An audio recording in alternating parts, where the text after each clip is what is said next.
Good morning student.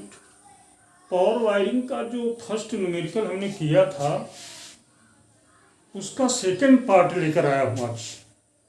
इसी में हमारा कॉस्टिंग ऑफ मटेरियल भी इंक्लूड है and length of conduit and cable भी इंक्लूड है। चलिए शुरुआत करते हैं यहाँ से। Power wiring part 2। ये देखिए फिगर इस तरह से था। तो स्टेप 4 तक हम गए थे। स्टेप 5 में आते हैं सिंगल लाइन वायरिंग डायग्राम। अब इसके लिए सिंगल लाइन वायरिंग डायग्राम बनाते समय हम ध्यान देते हैं कि सबसे पहले हमने क्या लगा, टीपीआईसी मेन स्विच। किसी भी वायरिंग में मेन स्विच जरूर लगाते हैं। मेन स्विच के बाद हम डिस्ट्रीब्यूशन बोर्ड लगाते हैं, लेकिन यहाँ पर मोटर की संख्या 1 है, इसलिए एक ही परिपथ बनाना है, इसलिए हमें डिस्ट्रीब्यूशन बोर्ड की आवश्यकता नहीं पड़ी। तो टीपीआईसी स्विच के बाद, मेन स्विच के बाद हमने टीपीआईसी मोटर स्विच लगाया है। और आप ध्यान रखिए, मोटर स्विच हमेशा जहाँ पर इंस्टॉल किया जाता है उससे 1.5 मीटर की ऊंचाई पर उसका बोर्ड होता है। तो ये दूरी देखिए, यहाँ पे शो कर रहा है सप्लाई से यहाँ पर मोटर हमारा इंस्टॉल है। टोटल लेंथ है 3 मीटर।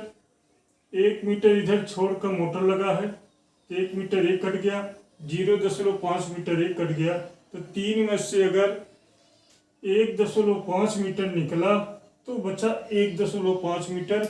ये लेंथ यहाँ पर हमने इंडिकेट किया है। ध्यान से आपको फिगर को ही समझना है। ये लेंथ हमने दिखाया है कि जहाँ पे मेन सप्लाई दिया है यानी मेन स्विच लगा है वहाँ से मोटर की दूरी 1.5 मीटर है। और इससे 3 वायर जा रहे हैं, आर, वाई एंड बी। फिर मोटर स्विच को हमने सप्लाई दे दिया। मोटर स्विच के ठीक साइड में ही हम डोल स्टार्टर लगाए हैं। चूंकि 5 HP से कम मोटर के लिए हमें डोल स्टार्टर की आवश्यकता पड़ती है, तो डोल स्टार्टर लगाए हैं। ये देखिए, डोल स्टार्टर लगाने के लिए यहाँ पर हमने इसको कनेक्ट किया। फिर डोल स्टार्टर से हम इसको लेकर जा रहे हैं कंड्यूट के माध्यम से मोटर के टर्मिनल तक। डोल स्टार्टर से निकलकर हम लोग मोटर के टर्मिनल तक गए। और मोटर का जो फ्रेम है उसको 2 जगह से हमने अर्थ किया है। इस तरह से हमारा ये सिंगल लाइन डायग्राम कंप्लीट होता है। इसमें जो लेंथ लिया है टीपीआईसी मोटर स्विच से डोल स्टार्टर के बीच में 0.25 से लेकर 0.50 तक लिया जा सकता है। तो हमने यहाँ पर 0.25 लिया है। 1.5 लेंथ ये दे रखा है। सप्लाई से मोटर के बीच की जो दूरी है 1.5 मीटर है। इस तरह से हमारा ये सिंगल लाइन डायग्राम कंप्लीट हो गया। अगले स्टेप 6 में हम आते हैं। इसमें हम देखते हैं length of conduit and length of the cable. Conduit में दोनों कंड्यूट आ जाएंगे, रिजिड एंड फ्लेक्सिबल। यहाँ पर ध्यान देते हैं, हमने वायरिंग पार्ट डाले हैं। वायरिंग पार्ट का कहने का मतलब है 3 वायरिंग पार्ट हैं। पहला मेन स्विच से motor switch, main switch to motor switch. दूसरा मोटर स्विच से मोटर स्टार्टर। और तीसरा मोटर स्टार्टर से मोटर टर्मिनल। यही 3 वायरिंग पार्ट हैं। इसी से हमें काउंट करना है। ध्यान दीजिए, मेन स्विच से मोटर स्विच के बीच 3 वायर गए हैं, ये दिखाई दे रहा है। और ये कौन सा कंड्यूट है? रिजिड कंड्यूट है। मैंने पहले भी आपको इसको बता दिया हूँ। ये रिजिड कंड्यूट है। 3 वायर गए हैं। 19 mm का यहाँ पर कंड्यूट की साइज रखा गया है। 1 से 3 वायर के लिए, 3 केबल के लिए 19 mm का कंड्यूट यूज करते हैं। और इसका लेंथ जो दिया है 1.5 मीटर, वो मैंने यहाँ पर शो कर दिया है। तो अब यहाँ पर जो कंड्यूट का लेंथ मिल गया तो केबल का भी लेंथ मिल जाएगा, क्योंकि 3 केबल गए हैं सिंगल कोर वाले। तो 3 × 1.5 = 4.5 मीटर। तो वायरिंग का पहला खंड आपका क्लियर हो गया, जिसमें लेंथ ऑफ कंड्यूट भी हो गया और लेंथ ऑफ केबल भी हो गया। वायरिंग के दूसरे खंड में आते हैं मोटर स्विच टू स्टार्टर। अब मोटर स्विच से स्टार्टर के बीच में हमारा एक छोटा डिस्टेंस है, छोटा लेंथ है, इसलिए कंड्यूट यहाँ फ्लेक्सिबल होगा, लेकिन वायर 3 ही जाएंगे। कंड्यूट फ्लेक्सिबल होगा, 3 वायर हैं तो 19 mm का ही कंड्यूट होगा। और इसका लेंथ 0.25 मीटर है, जैसा कि यहाँ फिगर पर मैंने शो किया है। 0.25 मीटर है, तो लेंथ ऑफ केबल आ जाएगा 0.25 इंटू 3 इक्वल टू 0.75 मीटर। तो वायरिंग का सेकंड सेक्शन भी कंप्लीट हुआ। अब इसमें हम देखते हैं थर्ड जो इसका सेक्शन है, थर्ड जो पार्ट है, स्टार्टर टू मोटर टर्मिनल। इसको समझना आपके लिए बेहद ही जरूरी है। स्टार्टर से हम आते हैं मोटर टर्मिनल तक। अब देखिए स्टार्टर से ग्राउंड तक हम आए हैं, ये हमारा रिजिड कंड्यूट है। यहाँ हमने इसका दो पार्ट बनाया है, स्टार्टर टू मोटर टर्मिनल। ये 3 केबल गए हैं रिजिड कंड्यूट में, और इसकी भी साइज 19 mm होगी क्योंकि केबल की संख्या 3 है। इसका लेंथ देखिए 1.5 मीटर तो ग्राउंड से ऊपर है, और 1 मीटर ये जो मोटर फर्श से दूर रखा है, तो रिजिड कंड्यूट 1 मीटर इधर भी आया है, तो ये 2.5 मीटर हमारा हो गया। यहाँ पर हमने शो कर दिया 2.5 मीटर, और 2.5 में 3 का इधर गुणा किए तो हमें केबल का भी लेंथ मिल गया। इसके सेकंड पार्ट में देखते हैं। अब यहाँ से लेकर यहाँ तक का जो मोटर टर्मिनल तक का लेंथ है, तो मैंने आपको पहले ही बताया था, यहाँ से यहाँ तक का जो लेंथ है 1.2 मीटर है। तो ये रिजिड का 3 है, फ्लेक्सिबल कंड्यूट है 19 mm का है, 1.2 मीटर है, और जब 1.2 मीटर को हमने 3 से मल्टीप्लाई किया तो हमें केबल का भी लेंथ मिल गया। इस प्रकार से स्टेप 6 भी कंप्लीट हो जाता है। उसके बाद हम स्टेप 6 में देखते हैं लेंथ ऑफ रिजिड कंड्यूट। जितना रिजिड कंड्यूट है उसको जोड़ लिया, प्लस 10% एक्स्ट्रा करना पड़ता है, करके हमने निकाला 4.4 मीटर। दूसरा लेंथ ऑफ फ्लेक्सिबल कंड्यूट, जितना फ्लेक्सिबल कंड्यूट है इससे हम टेबल से देख लेते हैं, प्लस 10% एक्स्ट्रा निकाल कर इसका टोटल लेंथ लिख देते हैं 1.6 मीटर। इस तरह से क्लियर हो गया। अब केबल भी देख लेते हैं। लेंथ ऑफ केबल, केबल का जितना लेंथ है इसको ऐड करेंगे, प्लस 10% एक्स्ट्रा लेंगे तो केबल आ गया 18 मीटर। इस तरह से हमें length of conduit, length of cable and length of length of both conduit, flexible and rigid, and length of the cable clear हो गया। इसके बाद एक चीज मैं आपको बता दूं, चलिए वो टेबल में आगे आएंगे तो हम बताने की कोशिश करेंगे। फिर आगे आते हैं हम कॉस्टिंग ऑफ द मटेरियल। इसमें कितने मटेरियल लगे? करीब 18-20 मटेरियल लगते हैं इसमें। एक तो मिस भी हो जाता है, ऐसा नहीं, छोटे मटेरियल कभी कभी याद नहीं आते हैं, लेकिन 18 से 20 मटेरियल होते हैं। तो शुरुआत करते हैं हम यहाँ पर 25 into 30 into 7.5 cm iron clad board. एक बोर्ड हम लगाएंगे किसके लिए? Main switch board, main switch को लगाने के लिए। जो यहाँ पर मेन स्विच लगाया है मैंने, इसके लिए एक बोर्ड लगाएंगे। इसी बोर्ड में हम मेन स्विच को इंस्टॉल करेंगे, स्थापित करेंगे। इसकी संख्या है एक नंबर माने संख्या, 150 रुपये का रेट है, तो एक ही है तो 150 रुपये। रिमार्क मैंने डाल दिया for main switch installation. Number 2 पे आते हैं 30 into 45 cm angle iron board. ये हम यूज करते हैं मोटर के स्विच को और स्टार्टर को एक ही साथ स्थापित करने के लिए। थोड़ा दूरी पर 0.25 दूरी मैंने बनाया है, तो ये एक संख्या लिए, ये भी 150 का है। रिमार्क मैंने डाला for motor switch and starter installation. Number 3 पे आते हैं 15 एम्पियर 500 वोल्ट TPIC स्विच। अब TPIC स्विच 15 एम्पियर का लगेगा। मैंने आपको पहले इसके पार्ट 1 बताया है कि मेन स्विच और मोटर स्विच दोनों का वो साइज एक ही था। अगर और भी मोटर लगते तो मेन स्विच की साइज बढ़ सकती थी। तो यहाँ पर हमने इसको 2 लगाया है, एक मेन स्विच के लिए और एक मोटर स्विच के लिए। मतलब एक मेन स्विच है और एक मोटर स्विच है। 2 नंबर है, यानी 2 संख्या है, 250 का है, 500 रुपये हुआ। रिमार्क मैंने आपके याद के लिए बना दिया है मेन स्विच और मोटर स्विच। नेक्स्ट आते हैं 19 mm रिजिड कंड्यूट। ये आप निकाल चुके हैं, हमने लिख दिया 4.4 मीटर। फिर 19 mm फ्लेक्सिबल कंड्यूट 1.6 मीटर आया, मैंने लिख दिया। इसका कास्ट लिख दिया, टोटल कास्ट निकाल लिया।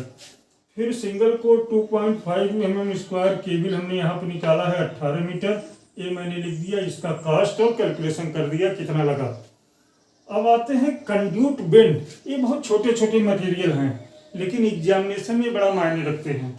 इसका कास्ट भी ज़्यादा नहीं होता, लेकिन हमें पता नहीं चलता कि कहाँ लगाते हैं। अभी कंड्यूट बेंड जो होता है हमारा, मैं पिछले लेक्चर में आपको conduit bend, coupler, nipple, saddle, bushing सब बताया हूँ। वो वीडियो आप देखेंगे तो आपको समझ में आ जाएगा। तो कंड्यूट बेंड में हम आते हैं। तो कंड्यूट बेंड देखिए यहाँ 3 लगाए हैं, 3 संख्या है, रेट इसका 10 रुपये है, तो टोटल कास्ट 30 रुपये है। लेकिन यहाँ पर मैंने लिखा है 3 वायरिंग पार्ट, 3 बेंड। हमारा वायरिंग पार्ट कितने हैं यहाँ पर मैंने लिखा है 1 2 3। तो जितने वायरिंग पार्ट होंगे उतने कंड्यूट बेंड लगेंगे। कंड्यूट बेंड मतलब कंड्यूट को कहाँ मोड़ना है, कैसे मोड़ना है। नेक्स्ट आते हैं कंड्यूट कपलर। ये हमने 2 लगाया है, इसका कास्ट भी 10 रुपये है, 20 रुपये हुआ। 2 ज्वाइंट डिफरेंट कंड्यूट में मतलब अलग अलग कंड्यूट, चाहे फ्लेक्सिबल और रिजिड कंड्यूट को जोड़ने के लिए हमें कंड्यूट कपलर की जरूरत पड़ती है। तो हमको 2 जगह इसको जोड़ना पड़ा है। कहाँ कहाँ जोड़े हैं फिगर से आप देख सकते हैं। यहाँ तक रिजिड कंड्यूट आया है, फिर इसमें से हमने फ्लेक्सिबल कंड्यूट 1 जोड़ा निकाला और फ्लेक्सिबल कंड्यूट यहाँ पर 1 निकाला। ये आप ध्यान से देखिए। तो 2 जगह हमने यहाँ पर कंड्यूट कपलर का यूज किया है। कंड्यूट यहाँ से निकालने, एक इसमें जोड़ने के लिए, एक इसमें देने के लिए। तो 2 जगह कंड्यूट बेंड का यूज किया, कंड्यूट कपलर का यूज किया है। अब आते हैं conduit nipple. Conduit nipple 2 use किया है। कहाँ यूज होता है, फ्लेक्सिबल कंड्यूट को बोर्ड में जोड़ने के लिए। अब कंड्यूट निप्पल फ्लेक्सिबल कंड्यूट को बोर्ड में जोड़ने के लिए प्रयोग होता है। कहाँ पर हम फ्लेक्सिबल कंड्यूट जोड़े हैं, एक टीपीआईसी मोटर स्विच में यहाँ जोड़े हैं और एक डोल स्टार्टर में यहाँ जोड़े हैं। तो हमारा कंड्यूट निप्पल जो है 2 यूज हुआ। उसके बाद बात करते हैं बुशिंग की। बुशिंग हमारा क्या होता है, जो कंड्यूट होते हैं, रिजिड कंड्यूट होते हैं। बुशिंग जो हमारा होता है रिजिड कंड्यूट, उसको बोर्ड में जोड़ने के लिए प्रयोग किया जाता है। यहाँ पर बुशिंग मैंने कितने लिए हैं, 3। देखिए रिजिड कंड्यूट 1 बुशिंग यहाँ जोड़ा, 1 बुशिंग यहाँ जोड़ा, 1 बुशिंग यहाँ जोड़ा, ये रिजिड कंड्यूट लगा है। इस तरह से 3 बुशिंग हमारे लग गए। उसके बाद हम आते हैं सैडल। सैडल आपको हमारा पिछला लेक्चर देखे होंगे तो आपको समझ में आ रहा होगा। सैडल को यूज किया जाता है कंड्यूट को दीवार पर स्थापित करने के लिए। ये इस तरह से कुछ ऐसे होता है, ये देखिए कुछ इस तरह से होता है। यहाँ होल होता है, इसमें से केबल डाल कर हम यूज करते हैं। तो इस तरह से सैडल हमारा अप्रॉक्सीमेट 30-32 यूज होते हैं। मैंने डाल दिया है, 3-4 रुपए के मिलते हैं, 96 रुपये का हो गया। यहाँ मैंने लिख दिया कंड्यूट फिक्सिंग एट वॉल, ताकि आपके माइंड में ये चीज़ें रहें। एक क्वेश्चन और करेंगे तो ये चीज़ें और रिपीट होंगी तो आपको और क्लियर होगा। नेक्स्ट आते हैं लॉक नट। अब जहाँ जहाँ स्विच बोर्ड के अंदर हम कोई भी कंड्यूट लगा रहे हैं तो वहाँ पर कंड्यूट को फिक्स करने के लिए लॉक नट की ज़रूरत होती है। मैंने लॉक नट का यहाँ पर डाला है बॉक्स में सेट करने के लिए। तो जितने बॉक्स हैं उसमें हमें लॉक नट की ज़रूरत होती है। तो यहाँ पर हमारे देखिए 1 2 3 ही बॉक्स लगे हैं, डोल स्टार्टर का, टीपीआईसी का और इसका। तो 3 हमारे लॉक नट लगेंगे। 5 रुपये के आते हैं, 15 रुपये हो गए। नेक्स्ट आता है रैग बोल्ट। रैग बोल्ट, इसके पहले हम लोग सर्विस कनेक्शन में मीटर बोर्ड को स्थापित करते थे। अब यहाँ रैग बोल्ट हमें इन सारे बोर्ड को स्थापित करना है। तो बोर्ड कितने हैं, 1 2 और 3। यहाँ पर ध्यान देने की बात है कि ये दोनों बोर्ड हैं एक ही बोर्ड, ये दोनों स्टार्टर और स्विच एक ही बोर्ड में स्थापित है, ये अलग बोर्ड है। तो 4 रैग बोल्ट इसके लिए और 4 रैग बोल्ट इसके लिए, इस तरह से 8 हो गए। इसी प्रकार से अर्थिंग सेट 2 लगेंगे। आपको बताया हर मोटर के लिए एक अर्थिंग सेट चाहिए। उसके बाद हमने अर्थिंग वायर लिया है। हर बॉक्स को 2-2 जगह से हमें अर्थ करना है। तो अर्थिंग वायर हम कैसे लेते हैं, total length of the conduit into 2 equal to the length of earthing wire.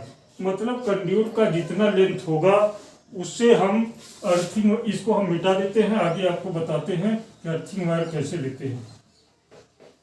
यहाँ पर हम देखते हैं कि टोटल जो हमारा लेंथ है, लेंथ ऑफ अर्थिंग वायर,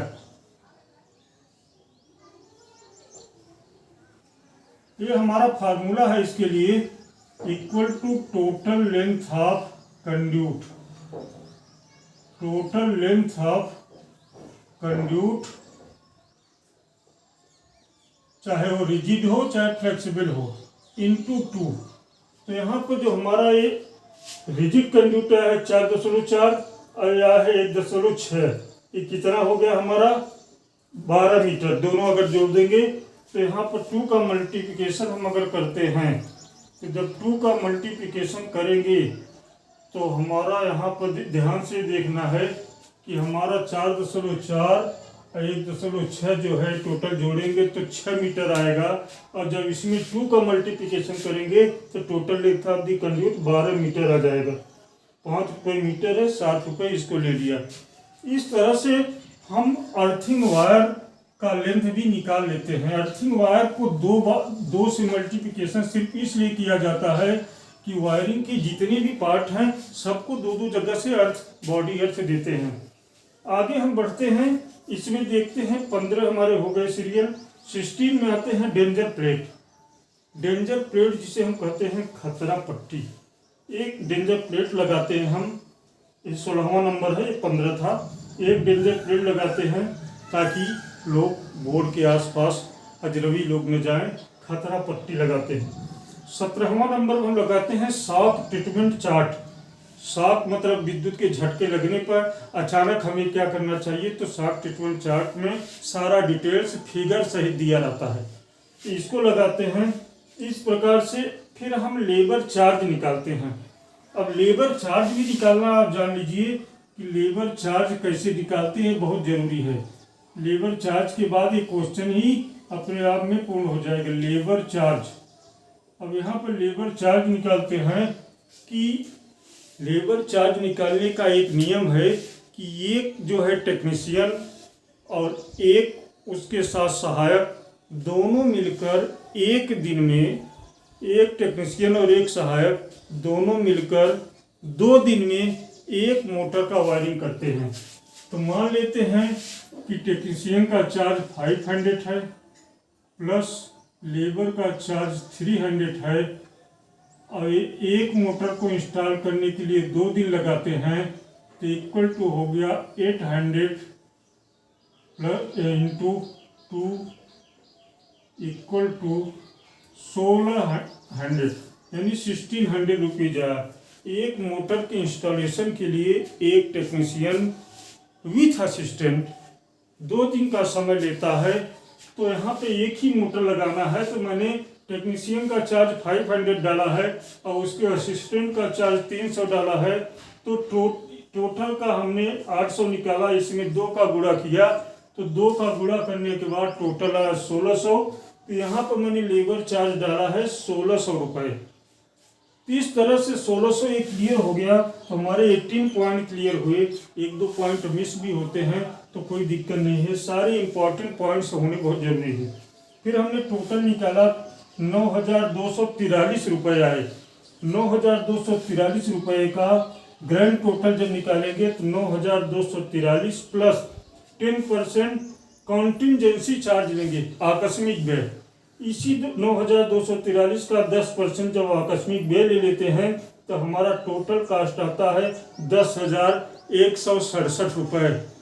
इस तरह से पावर वायरिंग का एस्टिमेटिंग एंड कास्टिंग हम करते हैं। नेक्स्ट लेक्चर में दूसरा प्रॉब्लम लेकर जब हम आएंगे तो आपको आगे बताने की कोशिश करेंगे कि अगर एक मोटर के अलावा 2 मोटर या 3 मोटर हमें इंस्टॉल करना हो तो उसकी कास्टिंग और उसमें केबल की साइज और कंड्यूट की साइज तथा लेंथ कैसे निकालते हैं।